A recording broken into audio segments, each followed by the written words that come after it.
What's up, minions? This week I was thinking about some things, letting things bubble up in my mind, thinking about freelancers and strippers and pole dancing and what y'all have in common. And you'd be surprised there's more in common than you might think. So in this video, I wanted to talk about it a little bit. We're going to talk about the 4 hot tips for freelancers and strippers who want to make money in 2020. If that's something you're interested in, probably should stick around. Hey minions, if you're new to the channel and you like what I have to say, then be sure to subscribe and click the notification bell so you never miss a video. Only do this if you like what I have to say and if you want to hear more about freelancing, entrepreneurship, and personal world domination. So freelancers and strippers, y'all don't probably think of each other as being the same all that often, but you are in a lot of ways. There are some similarities, some commonalities, and there are probably some differences too in your jobs, in the types of things that you do. But I think if you look at these 4 common areas of interest, these 4 areas of overlap, you'll start to see some similarities, and these might be some things that apply to other areas of your life or business as well. So we're going to go ahead and get into these, and we are just going to talk about those 4 hot tips for freelancers and strippers who want to make money in 2020. Tip number 1 is going to be to get in shape and stay in shape. Both freelancers and strippers, and I'm talking about pole dancers specifically, need to be in shape. You got to get in shape. It starts there, right? You have to start to have a healthy diet, and you have to start to exercise and find ways to trim down your body to make it look good, to get it beefed up, or whatever you got to do to feel in shape, because it's going to affect your performance on the job. Whatever you're trying to do, it affects all parts of your freelance business. It affects all parts of your stripper career. And if you are not in shape, you may not have as good of a career as a stripper or a freelancer. It's going to affect your mind. It affects you mentally when you are not physically fit. So the mind follows the body a lot of the time, and therefore it helps to be in shape. It pays to be in shape. When you're not in shape, you can get into these depressive states. And I've seen this happen to a lot of freelancers, and I don't really know that many strippers, but I would assume it can probably happen to them too, where your body gets out of shape, and then all of a sudden your mind is out of shape, and you're not feeling so hot, and you are starting to think a little bit more negatively, and the more negatively you think, these patterns reinforce themselves, and soon you're in these depressive states. You're not making any money, you're not doing very well in life, everything kind of goes to shit. And that's not what we want for you. So the first tip is to get in shape. That requires some effort from you probably, and some tinkering and figuring out what works within your diet and exercise. I'm not going to try and recommend any kind of specific plan for you. I'm not a nutritionist or a fitness expert. I do P90X, and I just try to eat healthy, and you can figure out what that means for you. But put in the time and effort for getting in shape so that you can be mentally strong and physically strong, and that's going to help you improve your results, whether you are a freelancer or a stripper. Number 2 is going to be learn your skill and be good at it.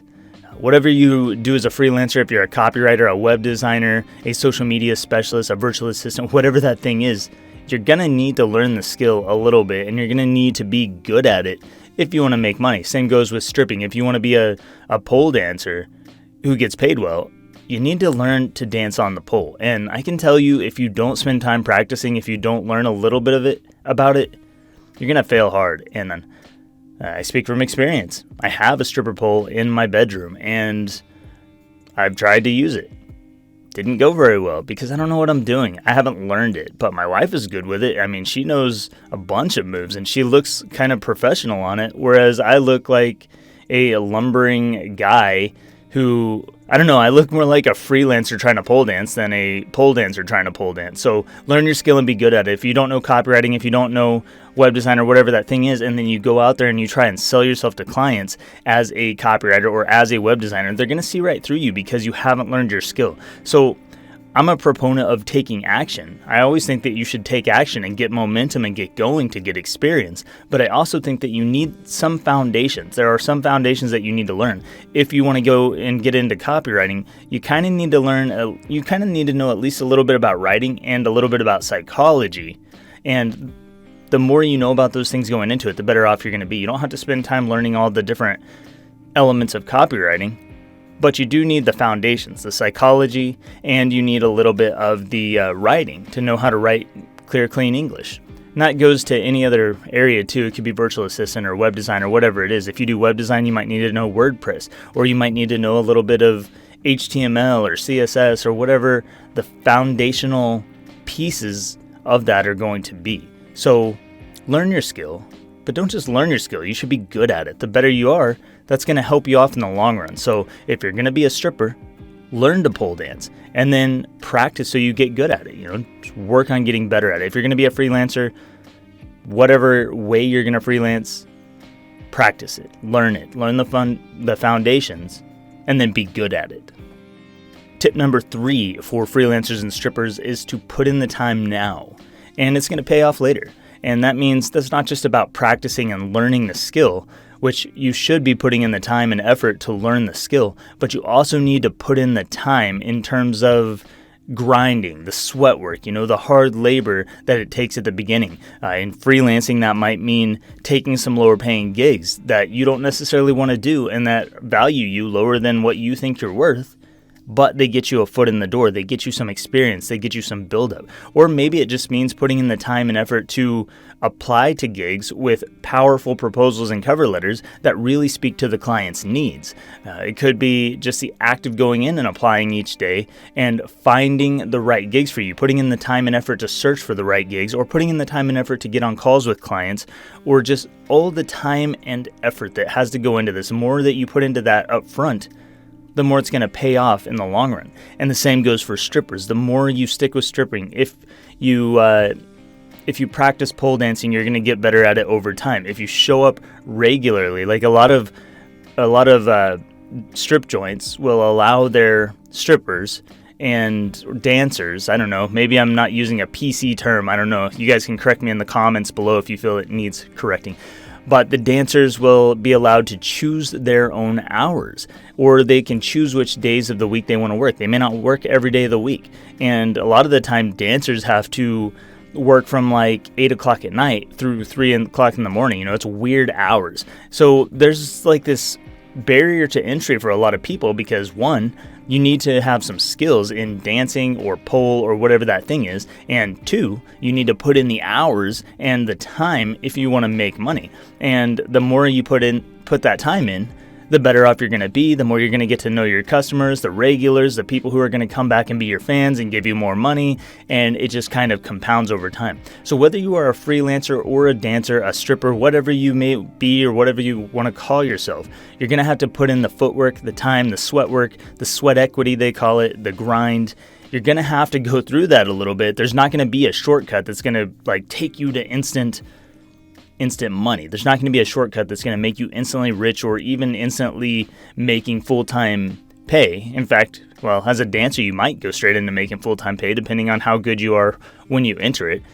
Some of you might find that it's easier to be a dancer than to be a freelancer, but that's a topic for another time. Anyway, point is, put in the time, put in the effort, and stick with it, so that you can allow it to build up over time, whether you are a freelancer, whether you are a dancer, a stripper, and that's going to help you grow. The last tip is to be the best to earn the most. And it may seem obvious, but a lot of people don't really strive for that.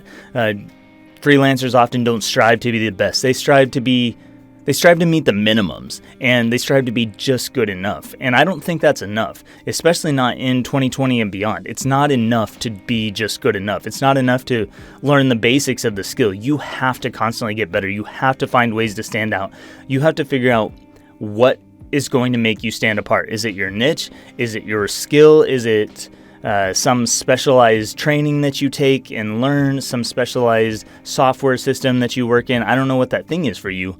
But whatever it is, you need to learn it, you need to learn it well, you need to practice it every day, and you need to be the best if you want to earn the most. And the same thing goes for strippers. If you want to be the highest paid stripper in a particular bar, a particular club, then you need to be the best. You need to be the best dancer. You need to be the one who's most fit. You need to be the one who has the best rapport with customers and the people who come in there. You may need to be the one who flirts the most or gives the best lap dances. I don't know what that thing is for strippers. Again, I'm not a stripper. I haven't been one. So whatever would make you the best, though, you have to find that thing and you have to strive. Like, you have to reach out and grab it. You have to make yourself the best. You have to be the person who comes up with answers, who asks the right questions, who's always willing to take those risks and be a leader and be the best. Put yourself out there. Be learning every day, be practicing, be improving, and keep going with it, because the more you do this, the more it's going to increase your chances to make more money. If you strive for the minimums like most people do,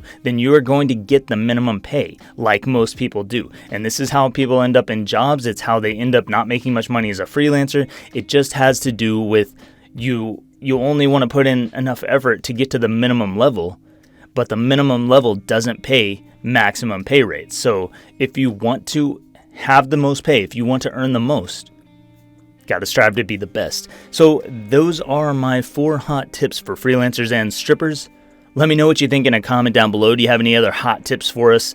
I don't know if this video is that hot, but at least you got to look at my pretty face. Thank you so much for watching. I really appreciate you being here, and looking forward to some good things. We've got the new Advanced Upwork Proposals Volume 2 coming out on Udemy, hopefully later this month. Working on it right now. So if you want that, stick around. The other one did pretty well, and I think you're going to like what's in this one. Anyway, that's all I got for now. Thanks so much for watching. I'll see you next time.